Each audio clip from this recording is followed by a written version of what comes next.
dari potongan hadis ini dikatakan, jangan kalian berharap mati. Padahal mati itu sudah satu keharusan.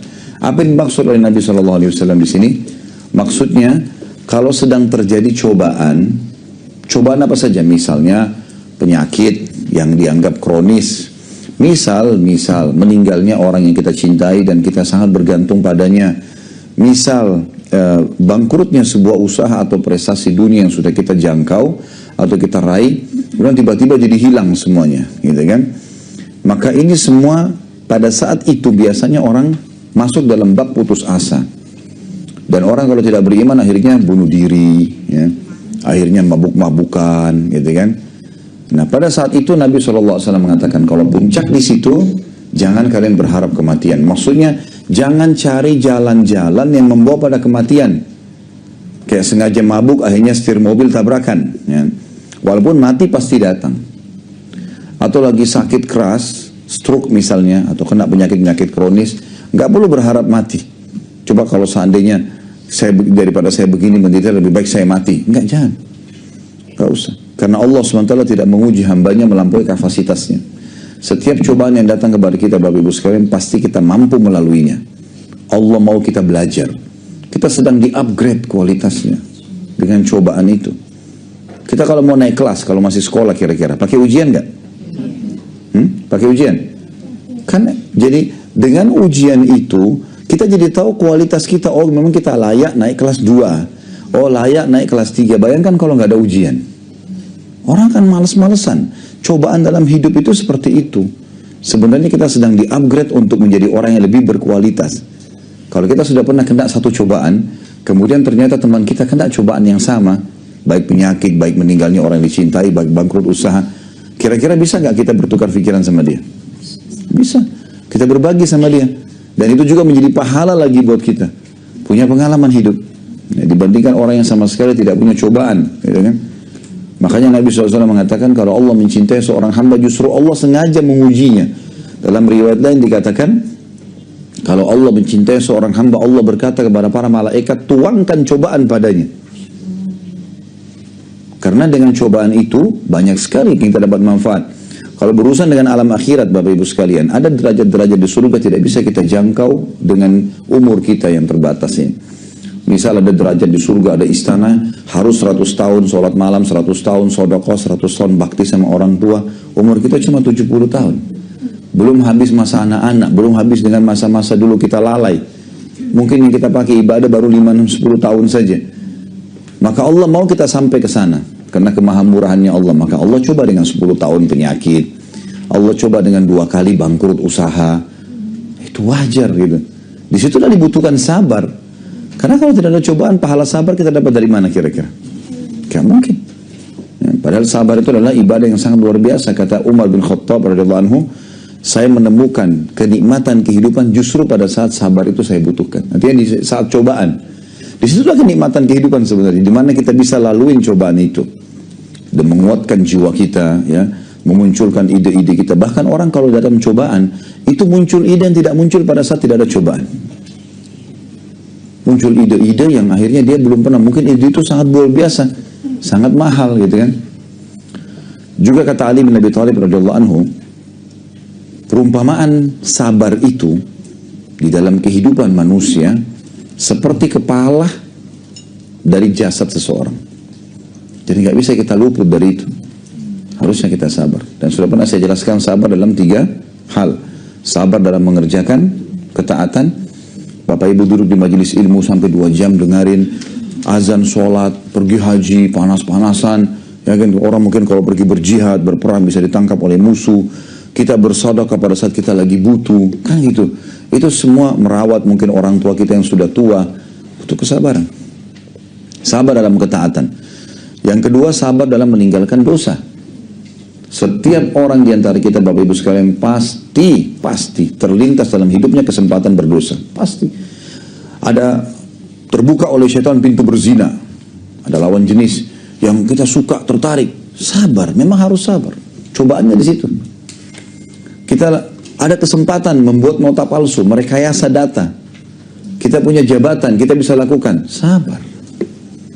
Kalau Bapak Ibu coba pada peluang-peluang berdosa itu lalu komitmen untuk pertahankan diri, Lihat setelahnya akan ada kelapangan dada yang luar biasa. Ketenangan jiwa. Ini. Kemudian yang ketiga, sabar dalam cobaan harian. Sakit, flu, demam, dan seterusnya. Ini cobaan dalam harian. Jadi ini bab sabarnya. Nah, kalau cobaan sedang datang, jangan pernah berharap kematian. Ya, makanya kata Nabi SAW di sini, jangan sekali-kali salah seorang dari kalian mengharapkan kematian karena satu musibah yang menimpanya. Ya. Misalnya ada anaknya mati, kenapa dia mati, kenapa bukan saya? Enggak usah bahasakan itu. Udah, kita tahu dalam Islam, kalau ada masalah, kalau masalah sedang terjadi, yang kita harus pikirkan, dan Bapak Ibu hafal dari saya, 6 huruf, solusi. Kalau masalah sedang terjadi, solusi. Bukan lagi tanya kenapa terjadi. Nggak ada hubungannya. Itu hanya untuk menceritakan sebab-sebabnya. Sekarang sudah terjadi. Semalam kita tidur, merasa gerah. AC-nya dikecilin. Jadi 16 misalnya. Pada saat kita kecilin, ternyata bangun pagi flu. Bangun, sudah pilek. Apa yang kita harus lakukan? Sabar. Tidak perlu kita bilang, coba seandainya tadi malam AC saya tidak kecilin. Sudah flu, ada manfaatnya buat kita? Gak ada.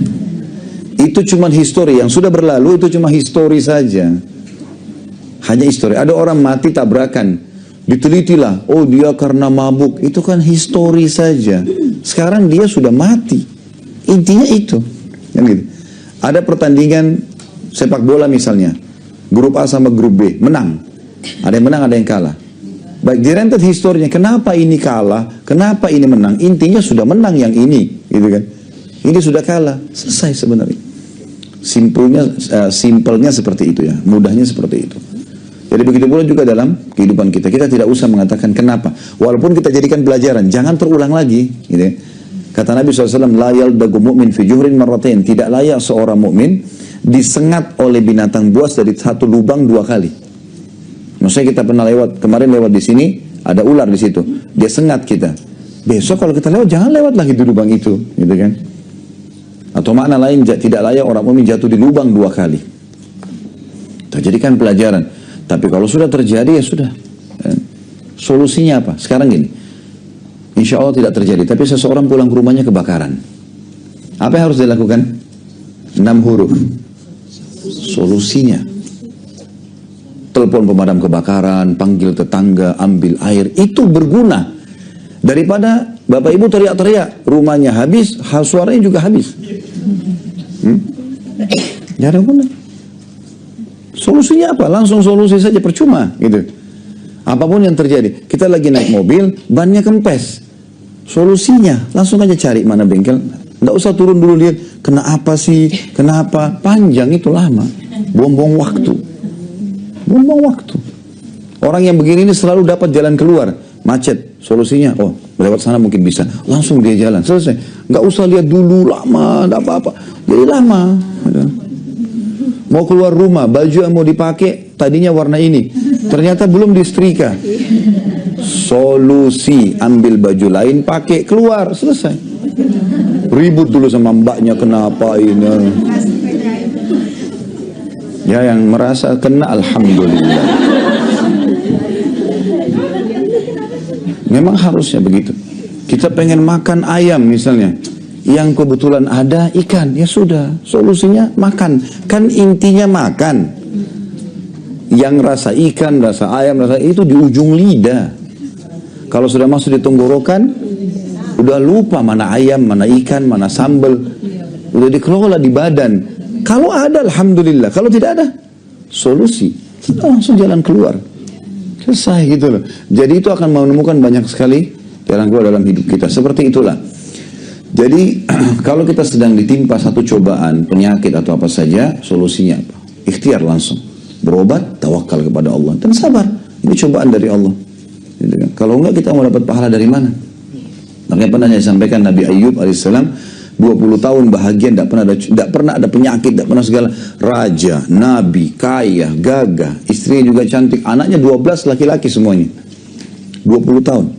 Hari pertama tahun 20, pas setelah 20 tahun dia nikmat. Hari pertama di tahun 21-nya, dia kena penyakit kusta. Seluruh badannya nanah, ya, berwarna dan mengular. Masyarakatnya tinggalkan, takut terkena penyakitnya Nabi Ayub. Hari kedua, anaknya yang 12 orang laki-laki lagi makan di satu ruangan, atapnya rubuh. Mati semua 12-12-nya. Nggak ada sebab. Anak laki-lakinya semuanya sempurna. Hari ketiga, kekayaan dia orang kaya raya. Peternakan dan perkebunannya kena hama. Yang lain nggak kena. Habis semua. Hewan ternaknya ratusan ekor, ribuan ekor mati semua. Kebunnya semua hancur. Cuma dia, yang lain nggak. Masyarakat lain nggak. Nabi Ayub tidak pernah ucapkan satu pun kalimat, kenapa ya Allah. Oh, cobaan lagi datang, sudah diam, jalan. Istri juga sama-sama dia, cuma berdua saja. Sampai akhirnya rumahnya sudah dijual segala macam, dia tinggal di pinggir kota. Sampai 18 tahun. 18 tahun. Istrinya nanya setelah itu, wahai Nabi Allah, kita sudah laluin sekian lama nih. Mintalah kepada Allah, minta kepada Allah, minimal sembuhin penyakit Anda. Itu saja. Nggak usah minta anak lagi, nggak usah minta harta, saya sabar kok. Anda minta sembuh saja. Supaya Anda bisa berdakwah lagi. Niatnya istrinya baik. Apa kata suaminya? Nabi Ayub bilang, berapa tahun dulu kita rasa nikmat? Kata istrinya, 20 tahun. Sekarang berapa lama kita dicoba? 18 tahun. Masih malu saya minta sama Allah. Tunggu dulu. 20 tahun baru minta. Setelah 20 tahun Nabi Ayub bilang dalam surah Al-Quran, diceritakan satu ayat Al-Quran, A'udzu billahi minasyaitonir rajim, Rabbi anni massani ad-dur wa anta arhamur rahimin. Wahai Tuhanku, aku telah ditimpa penyakit, ya, dan kau zat yang maha penyayang. Nggak bilang ya Allah ini sudah 20 tahun nih. Harusnya enggak protes Allah. Dengan santunnya, ya Allah, aku ditimpa penyakit dan kau zat yang paling penyayang. Gara-gara sabar, dan kita kalau sabar teman-teman sekalian, sampai titik klimaksnya, jaga mulut kita jangan berkeluh kesah kecuali kepada Sang Pencipta Allah. Diam saja, keluh kesah kepada Allah. Sudah nggak tahan, sujud kepada Allah. Udu, sujud, berdoa. Karena kalau kita mengeluh kesah sama manusia, dia hanya bisa memberikan kita solusi, nggak jauh dari solusi kita kok sebenarnya. Sama-sama manusia. Bisa berhasil, bisa enggak. Tapi berkeluh kesah pada pencipta manusia, pencipta penyakit, pencipta masalah itu, pasti akan ada solusinya. Jalan keluarnya bagus. Ini yang kadang-kadang banyak luput dari kita gitu. Ya, luput, tidak tahu masalah. Bahkan kadang-kadang kita menghadapi masalah yang mungkin kita anggap kayak tidak mungkin, tanda kutip Allah bantu dia.